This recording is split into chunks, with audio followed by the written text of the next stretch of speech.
So what we will do is, sit in a cross-legged posture and keep your hands open, facing upward. Sit with your face slightly upturned. The moment you sit this way, with a slightly upturned face, you will see naturally your focus will shift between your eyebrows. So maintain this mild focus between your eyebrows. And now what you do is, you take these two thoughts. With inhalation, one thought, with exhalation, another thought. I will walk you through this. Whatever the duration of the thought, let that be the duration of inhalation, and whatever the duration of the other thought, let that be the duration of your exhalation. With inhalation, we will take this thought, I am not this body. With exhalation, you will take the other thought, I am not even this mind. I am not this body, I am not even the mind. Now, oh, I am not this body, what does it mean? Will I lose my body? That which you accumulate, you can claim it's yours, but the moment you think it's me, you're actively heading towards insanity. As I sit here,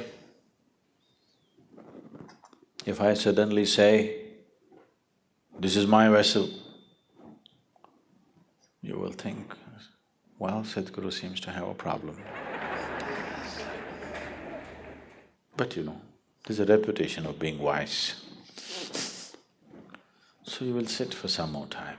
After some time I said, this is me, you will say, let's go. Because the moment I say, this is me, it seems like absolute insanity. There's no sign of sanity. But this has happened and it's continuing to happen. The food that you eat, when it arrives on your plate, you say, this is my food, you eat it, and immediately you say, this is me. Insanity, but you're in a socially accepted levels of insanity. Okay, you cannot be yet pushed into an asylum, because then we will have to build a worldwide asylum, WWA.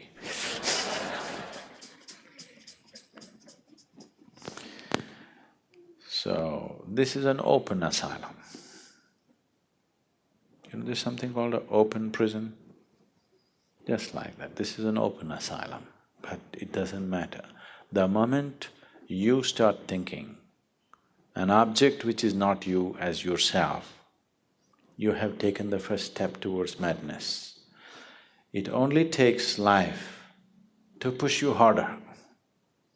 If difficult situations arise continuously, you will head there towards madness. As there is a physical body, there is a mental body and an energy body. In the structure of the energy body, there are 72,000 nadis or pathways or channels in which the vital energy moves. These 72,000 nadis meet and redistribute in 114 different places. There are 114 important junction points. So these 114 junctions are referred to as the chakras. So there are 114 chakras in the body, 112 within the physical body, 2 slightly outside the physical body.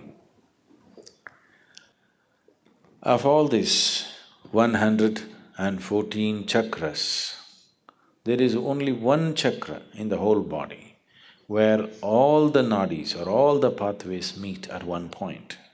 That is known as the Manipuraka, which is physically located about 3/4 of an inch below your navel. So the navel is known as Manipuraka, or It is known as the maintenance center. Body is maintained from here because this is the only place where all the pathways of prana or the vital energy meet and redistribute themselves. Even when you were in your mother's womb, where was the maintenance pipe connected to you? It is at the navel. So today, that has been severed, but still the maintenance center is in the navel.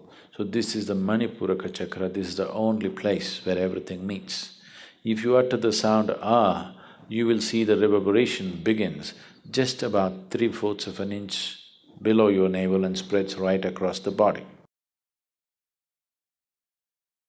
Just feel this and see. Close your eyes, keep your spine erect.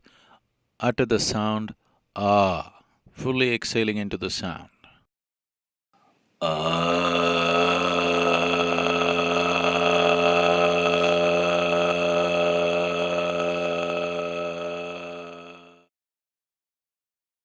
You will see the vibrations starting 3/4 of an inch below your navel and spreading right across the body. This is the only sound which takes the reverberations right across the body. So, reminding yourself through your breath and thought and awareness that you are not the body, you are not the mind. If this message has to go viral to every cell in the body, if the message has to go, it has to be taken to Manipuraka. Then only the information goes everywhere, otherwise it gets localized. So when you utter the sound ah, if this has sunk into you, if this awareness has sunk into you that I am not the body, I am not the mind, then it reminds every cell in the body in case they have false notions. Just like you. It takes the message across the body. So just 7 times, uttering this 7 times, the sound ah will take the message across, and after that you simply sit. Every day, if you do this, you will sit one day when you sit here, your body is here, your mind is out there, what is you is somewhere else. And even if you open your eyes, if you become like this, there's a distinct separation between you and your body, between you and your mind. This is the end of suffering, because there are only 2 kinds of suffering that you have known in your life, physical and mental. Once there is a little space between you and the body, between you and the mind, that is the end of suffering. Only when the fear of suffering completely disappears from your perception, only then, as a human being, you will explore the full depth and dimension of who you are. You will dare to explore the full scope of what it means to be human only when there is no fear of suffering. Otherwise, as long as fear of suffering is there, every step that you take is only half a step. And if you keep taking half steps, you become half alive. If you want to become a fully blossomed life, it is very important that there is no fear of suffering. And that is only possible when there is a little distance between you and the body, between you and the mind.